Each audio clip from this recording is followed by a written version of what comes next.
This book really is a guide to who you are, who you really are. You're not the body, you're not the mind, you're not your emotions. The truth that is that you are one with the divine. You are the soul, one with the divine. You are one with God's abundance and light and healing and peace and joy. This is the truth that has been proclaimed throughout the ages. Hello, you're here with me, Juliet Bryant, and Giles Bryant, founder of World Healing Project and author of this new book, The Mechanics of Manifestation. It's great to be chatting to you, Giles. Yeah, it's lovely to see you, Juliet, and hello everyone out there. So really excited to be getting into this more. What inspired you to write this book? Well, the mechanics of manifestation, what a fantastic subject that we should all really know about. It should be, principles like this should be taught in school, how to actually go about achieving what you want, whether that be about your health, whether that be about your relationships, your finances, your home, the world, whatever it is, however you see life, and you want to bring about a better life, you want to bring about a change, you want to,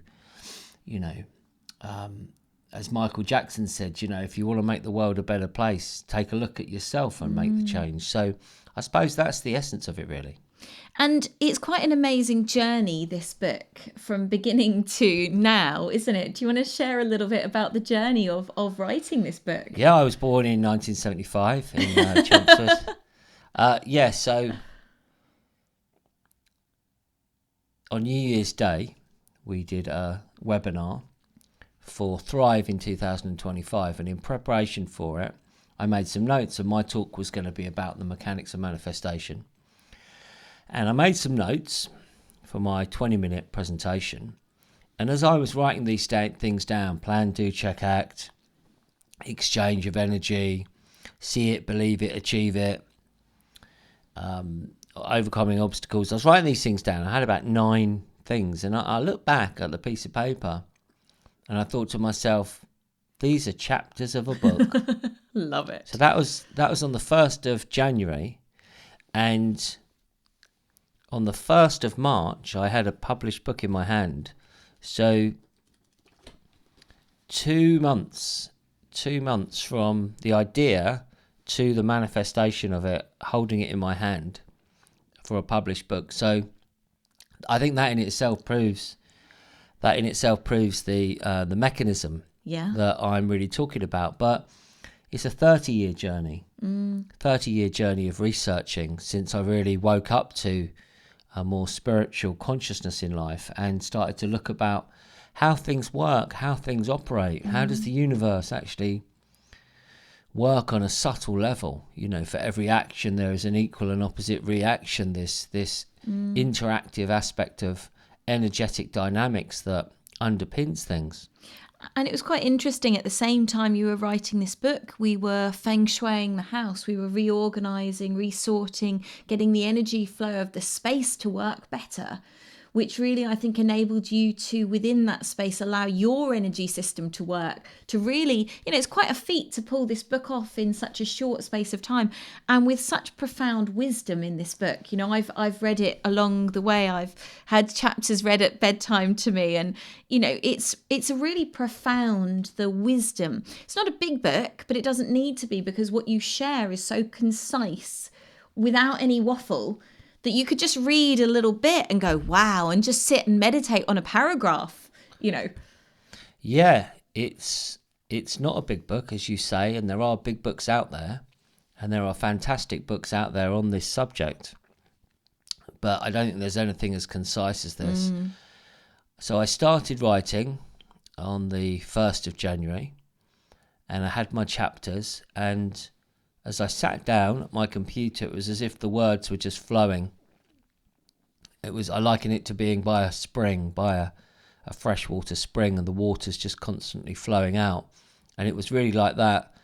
But I've put the graft in 30 years of research. I, as you know, Juliet, and as some people might know, I was training to be a barrister.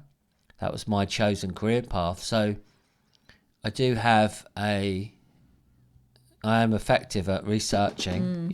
My brain is hardwired to research and present things in a written form or or delivering it.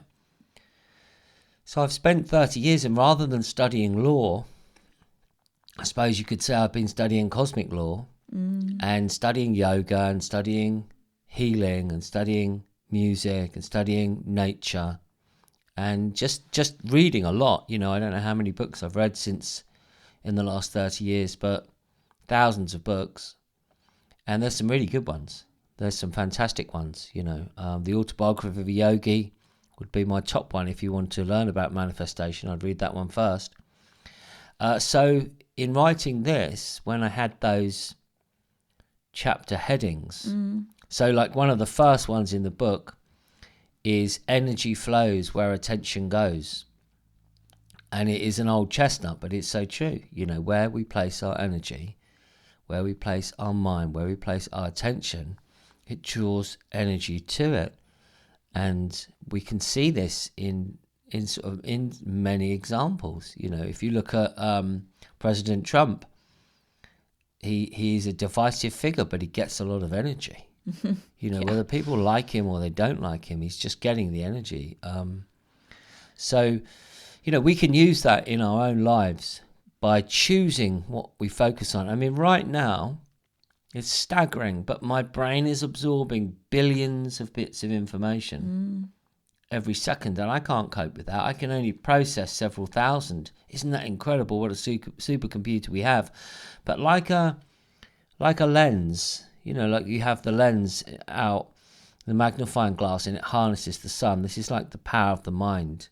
When we focus on one thing at a time, and we give it our energy, we give it our dedication, we give it our focus and our willpower, it's just absolutely astonishing what we can actually achieve. It's just absolutely amazing. And the process of that I really get into in this short little book here. So let's just go through this a little bit. What is your vision for this book? My vision is to share tools and techniques that are very helpful for people. That's really it. And my personal vision is to manifest a life of joy and love and abundance for myself and for everyone. I'd like everyone to have water, clean water. I'd like everyone to have healthy food. I'd like everyone to have peace. Everyone to have love in their lives. That's really the bigger vision of why I'm doing this. But as we look at in World Healing Project, the world healing starts with one person at a time. It starts with me. I start with me, like ABC, like 1, 2, 3. And then from there it flows out. You drop the pebble in the pond and it flows out. So that's really the vision for it. And I think this is going to sell 1 million copies. I really do. It's distilled. It's the wisdom of the ages. It is, definitely. The wisdom of the ages in a short little book of 98 pages. How about that? The wisdom of the ages in 98 pages. I like it. That rhymes. There we go. So if you wanted to get the most out of this book, what would you do? Tell me about that. Sometimes things that are simple have profound wisdom that can be lost because we don't stop. We don't stop to observe and to integrate. Yeah. And you can read a lot and not really take it in. So the thing about this little book here is I'd recommend that people read it and then they read it again. And then you read it again and pause. So at the start of the book, I say, what do you want to manifest and why? Okay? So it's very much a challenge to the reader, challenge to you out there listening to this or watching this. What do you want to manifest? That's very important. What is it? Mm-hmm. Socrates said the unexamined life is not worth living. We've got to examine. Get off the hamster wheel for a moment and actually, what do you want to achieve in your life? How do you want to feel? What do you want to experience? Who do you want to experience it with? Where do you want to go? What do you want to be doing? These are very important questions. And you can subdivide it into different categories if it helps. So you could start with your health. What do you want to manifest in your health? Think about it. And then I would say, put in the why, add in the why. It really is empowering. I think that why is one of the most important parts. The why gets me out of bed every day. I think so often we don't have the why, so people are just doing things because they've been told that's what they should do, or they need to do it because they need to earn X, Y, and Z. And that why, if you've got that deeper why of that purpose, it can really drive your life, can't it? That's why people get out of bed in the morning, because they have to pay the bills. Yeah. And there are people who don't have to pay the bills and they don't get out of bed. But that's where that deeper why, if you can tune into that why, what motivates you, what is your purpose, it can really change the trajectory of your life. So, excuse me. So that's really coming back to why I've done this book, is to help people. What I've learned and distilled and has been put together in this little book here is enormously useful. I mean, just maybe run you through some examples. For example, just for the people watching or listening at home, of how some of these things work. Some of the mechanics of manifestations, for example. And one of them I learned from Arnold Schwarzenegger. Now, again, Arnold is a very polarizing figure. Some people love him and some people really don't like him that much. I'll be back. But, Arnold said, see it, believe it, achieve it. That was one of his mantras, like these things in threes. See it. So you've got to hold the vision. What do you want to achieve? It's about thinking about what you actually want to achieve. And that's fine in itself. But if you don't believe you can do it. So there was the incredible example of manifestation of Roger Bannister, who was the first person to run the sub 4 minute mile. No one thought it was possible. People had seen it. Oh, we could do it. But it was put up as a genetic limit of human potential. It wasn't possible. But he believed he could do it. And he was very clever, Oxford University and all that. And he did it.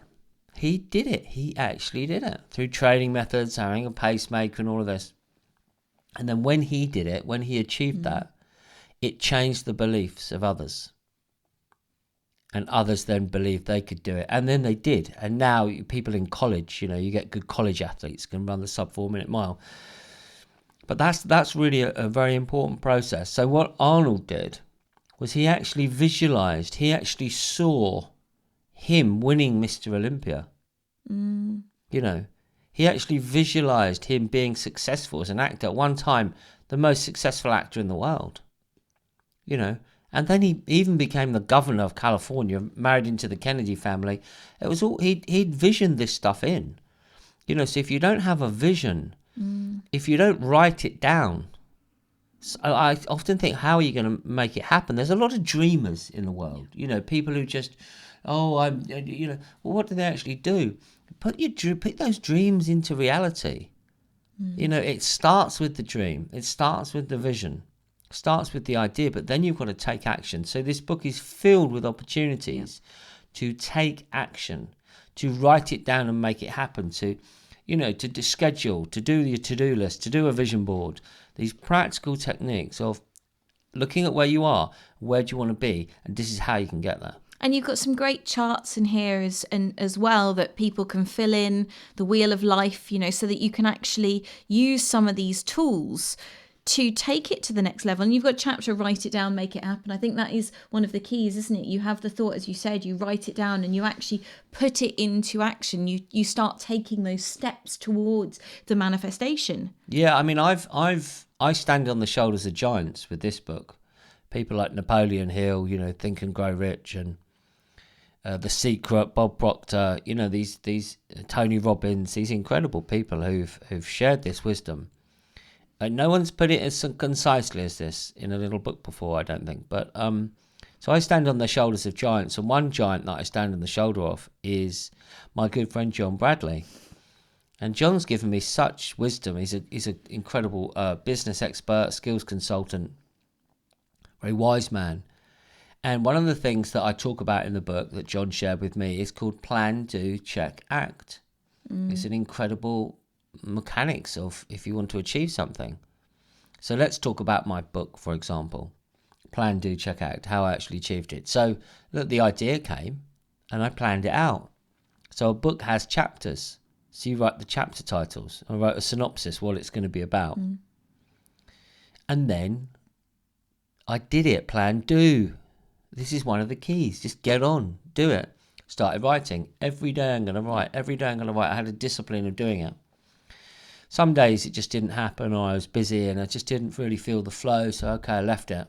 But you were pretty dedicated about doing it every day. And then when I had made that action, plan, do, then you check it. So I'd read through it. How does this sound?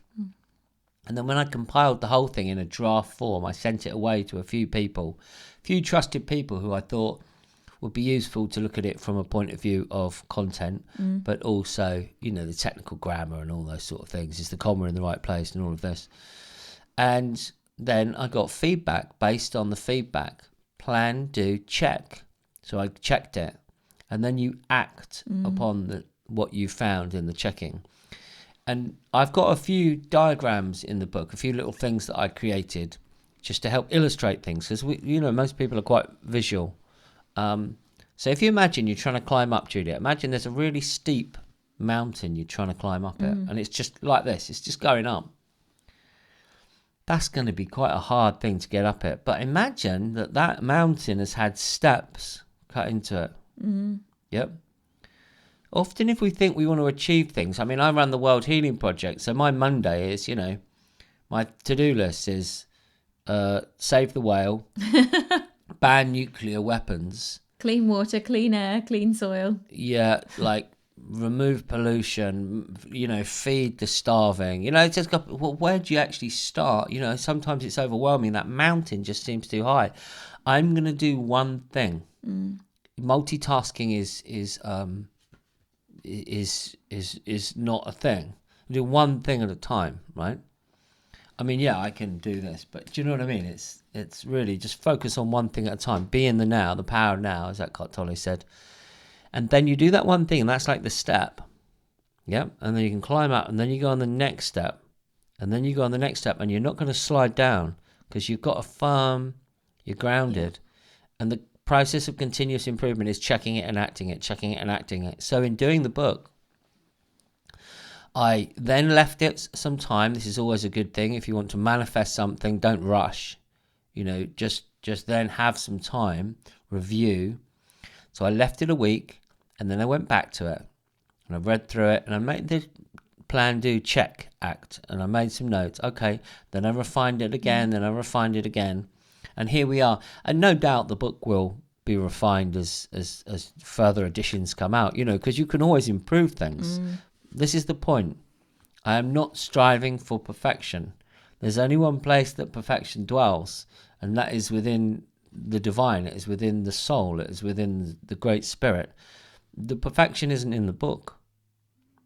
But is it fit for purpose? Yes. And this is one thing that we need to be mindful of if we do want to try to achieve things in our own life. If you're seeking perfection in the external world, then you're a fool. And that's what holds people back so often, isn't it? They wait for perfection and then nothing ever gets done. There's a lot that holds people back, and actually I have a few chapters that deal with this. What would you say one of your key points for removing what holds you back would be? The key thing that holds people back is fear. This is the 4-letter word that controls the world. And why are people fearful? There's that quote, isn't there? I paraphrase here. Marianne Williamson, we are not frightened of our weakness, we are frightened of our great strength. What could we actually do? The fear of not being good enough, or the fear of being ridiculed, or the fear of being attacked, or whatever it is. So how do we overcome that? Ultimately by remembering who we are. This book really is a guide to who you are, who you really are. You're not the body. You're not the mind. You're not your emotions. The truth that is that you are one with the divine.